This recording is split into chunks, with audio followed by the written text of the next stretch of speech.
Hi, I'm Christina Memrose. And I'm Kate Swan. We're psychologists and authors of the book, Do You Really Want to Lose Weight?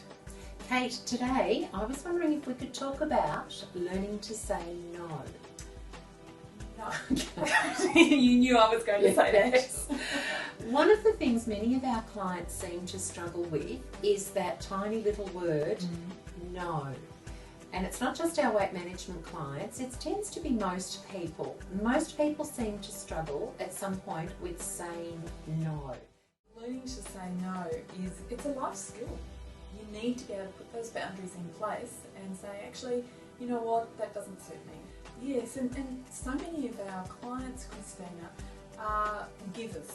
So they're totally geared to give to everybody else, to give them everything that they can, and they're not very good at taking for themselves, and I think that's one of the reasons why they struggle with saying no, because they're yes. taking time back for themselves. Yes, they also tend to put themselves at the bottom of the list, and it seems that everybody else, including the neighbours and you know, people they don't even like, and the dog, that all comes first, yes, before their own needs. So what do you do with clients when you're working with saying no? Oh, it's very much a practice thing, and so many people will struggle with it. They will say no to someone and feel guilty. People feel like they're being rude when they say no. So when they're asked to do something that just doesn't suit them, they feel like, well, I'm being really rude to whoever's asked me, and I'm not allowed to be rude, so therefore I have to say yes, even though that puts me out.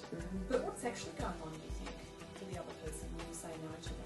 Well, most people just, they would maybe be a bit surprised, but then accept the fact that you have said no, and then they'll look to someone else. Something that needs practice. It's something that we try to teach most of our clients. That's right. But it needs practice. Sometimes I find with my clients getting them to practice a few lines helps, so they've got something ready to whip out when they need it, like, I'm sorry, that just doesn't fit.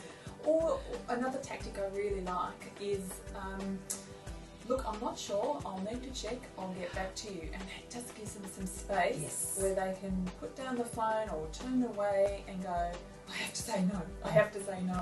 And they can gear themselves up and actually say, no, that doesn't suit me. Our weight management clients, one of the biggest things we have to teach them is taking time for themselves. Yes. In order to take time for yourself, you must say no to things around you. And how many times have you heard a client say, oh, but if I say no, that's being selfish?